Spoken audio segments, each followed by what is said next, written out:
Supposons que nous ayons une discussion et que tu viennes à l'emporter sur moi. Est-ce que tu as nécessairement raison? Et est-ce que j'ai nécessairement tort? Non. Nous pouvons tout aussi bien avoir tort tous les deux ou raison tous les deux. Qui peut le dire? Si je fais appel à un tiers, et que ce tiers est de ton avis, du fait qu'il est de ton avis, il ne peut pas être impartial. Et s'il est de mon avis, du fait qu'il est de mon avis, il ne peut pas non plus. Alors si ni toi, ni moi, ni lui, si aucun de nous trois ne peut dire qui est dans le vrai, est-ce que nous devrons faire appel à une quatrième personne? Oui, mais alors qui? J'ai élevé chez moi un petit cheval. Il galope dans ma chambre.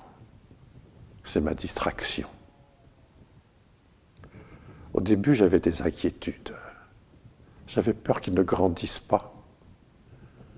Mais ma patience a été récompensée. Il mesure à présent 52 cm et mange et digère une nourriture d'adulte. Non, la vraie difficulté vint du côté d'Hélène. Les femmes ne sont pas simples. Un rien de crottin les indispose, ça les déséquilibre, elles ne sont plus elles-mêmes. D'un si petit derrière, lui disais-je, mais bien peu de crottin peut sortir. Mais elle, enfin, tant pis. Il n'est plus question d'elle à présent. Non, ce qui m'inquiète, c'est tout d'un coup, certains jours, les changements étranges de mon petit cheval.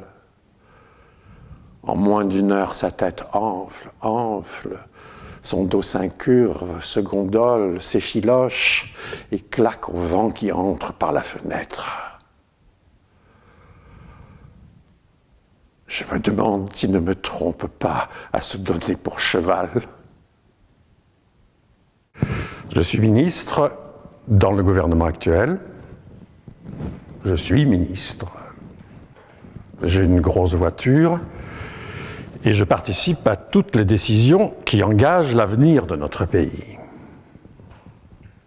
Vous paraissez surpris? Et c'est ça qui me plaît justement, c'est de ne pas en avoir l'air, alors qu'en vérité, je suis ministre. Et vous savez, ce que j'aime par-dessus tout, c'est me balader dans les rues, de me mêler à la foule et de croiser le regard des gens qui ne savent pas que je suis ministre, que j'ai une grosse voiture avec un chauffeur basané et que je participe à toutes les décisions qui engagent l'avenir de notre pays. Alors là, je me marre, hein. Je me marre intérieurement et je me dis, mais attendez de savoir qui je suis. Qui je suis. La tête qu'ils font quand ils l'apprennent. Non mais, faisons l'expérience. Tenez, vous voyez le type là? Manifestement, il me prend pour un plouc. Il me prend pour un plouc. Attendez voir. Excusez-moi, monsieur. Est-ce que par hasard vous sauriez qui je suis? Franchement non, mais vous voir ce qui vous conviendrait le mieux, c'est d'être ministre. À minuit et demi, ce 7 juillet 1815, la France est à qui veut la prendre. Et jamais gouvernement ne fut aussi provisoire. Je sais que vous le présidez, monsieur Fouché. Mais que présidez-vous en vérité? Un troupeau de parlementaires hébétés encore sous le choc de Waterloo? Que surgisse du peuple demain un homme résolu, et ils se coucheront. Voilà le danger. Et puis je vais vous faire une confidence.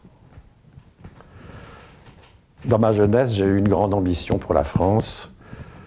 Je l'aurais voulu exemplaire, on y aurait parlé la plus belle langue du monde et créé librement des chefs-d'œuvre dans tous les arts. Il est regrettable que Napoléon n'ait pas eu cette idée de la France. Lui, il ne l'aimait que débordant de ses frontières, en crue, si j'ose dire. J'ai horreur de la démesure. Et cette France belliqueuse, aspirant à toute l'Europe, ne m'inspirait rien qui vaille. Et puis Napoléon, dans ses fureurs, a tué la douceur de vivre. Voyez-vous, monsieur Fouché, si j'ai été infidèle à différents régimes, je suis resté fidèle à la France.